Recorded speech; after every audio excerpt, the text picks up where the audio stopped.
Buenas tardes, casi noches. Qué gusto de ver una sala llena. Muchas gracias por venir a esta sesión especial muy cercana a nosotros, a esta proyección de Pokémon con fantasmas. Una película que, bueno, ahora hablaremos de ella. Comentaros que normalmente el coloquio con el director, con quien venga de la película, siempre es a posteriori de la película. Por razones profesionales, Enrique Bulero, el director de la película, no puede estar después, así que lo hemos cambiado. Y haremos la presentación y el coloquio antes de la película, que creo que es una ventaja también, porque Enrique nos podrá decir claves para poder ver la película mejor, ¿no? Bueno, ya sabéis todos, hoy vemos Pokémon con fantasmas de nuestro paisano Enrique Bulero, director de esta película. Un aplauso y muchas gracias por venir. Gracias a vosotros por invitarme. Y con dos invitadas de lujo, porque son paisanas nuestras de Villamalea, que son actrices de esta película también. Actrices. Sí, es así. Puri Carrión y Laureana Descalzo. Un aplauso.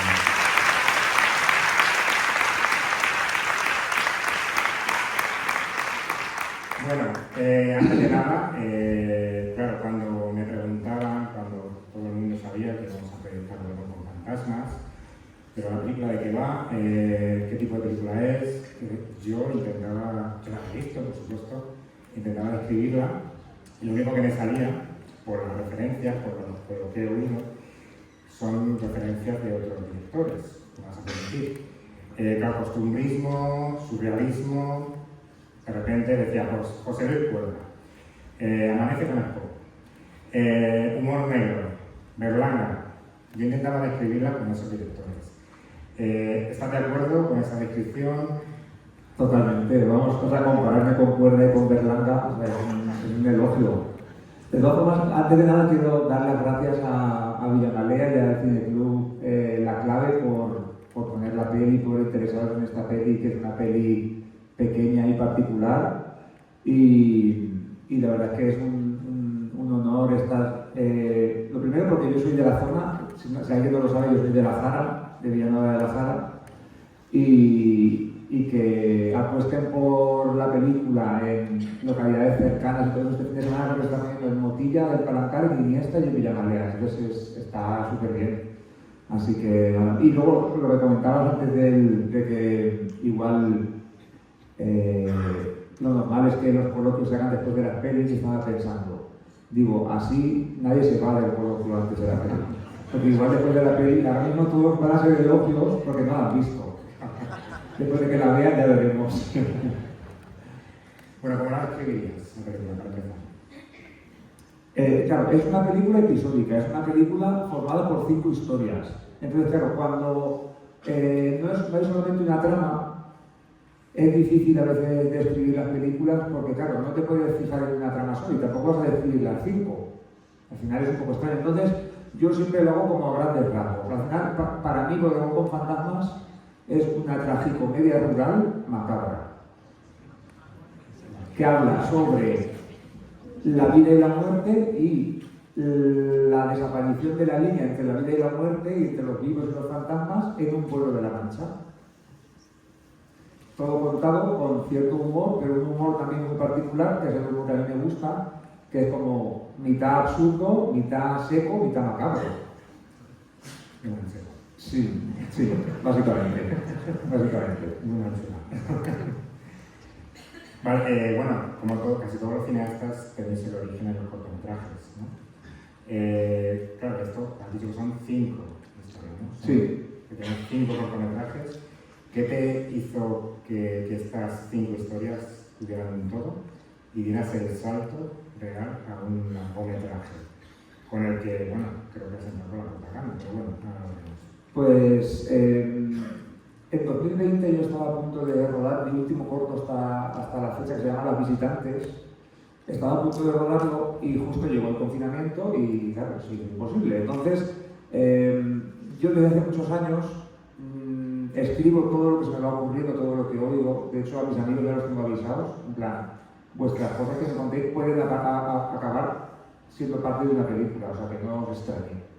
Entonces, lo que hice fue ir revisando todo lo que había escrito hasta entonces para ver si tenía algún otro proyecto que poder ir desarrollando mientras estábamos encerrados, que no podía hacer otra cosa.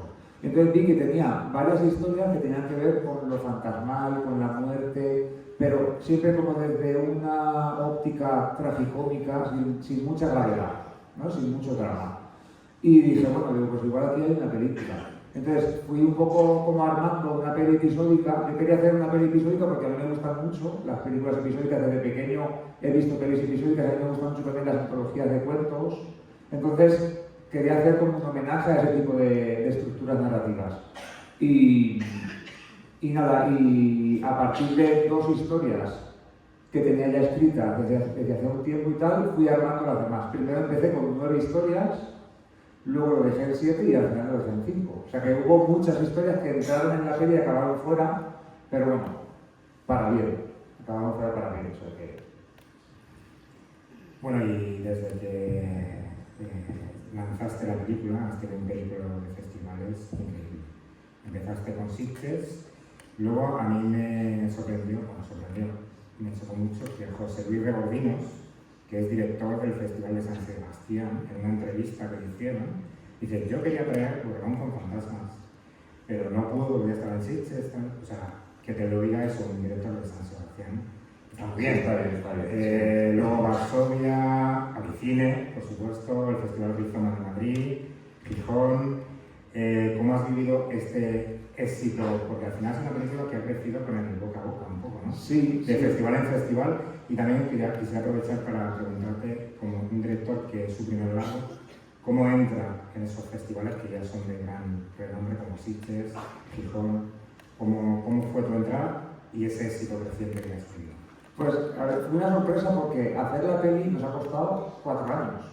Entonces, hemos ido por un montón de sitios, un montón de programas de desarrollo que son como programas para que la gente acabe de pulir los guiones o encuentre coproductores para poder hacer una producción decente, una producción profesional de una película y tal. Entonces, fuimos por un montón de programas de desarrollo, sobre todo fuera de España. Estuvimos en Cannes, estuvimos en Toronto, no pude ir porque era la pandemia también y justo no nos dejaban viajar. Estuvimos en Trieste, en Italia, en un montón de sitios y claro, habíamos tenido ya reacciones tan diferentes a la peli, desde muy buenas hasta bastante frías, que yo ya me esperaba cualquier cosa. Cuando sacamos la peli, yo era como la persona menos objetiva para saber lo que iba a pasar con la peli. Porque aparte, la había visto tantas veces, de hecho yo llevo sin verla desde octubre.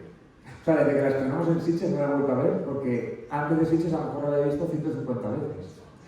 Porque claro, o sea, al final tienes que montarla, tienes que hacer el color, el sonido, la música, los efectos especiales. Cada vez que se hace algo, tienes que volver a ver la peli para que veas que está todo bien.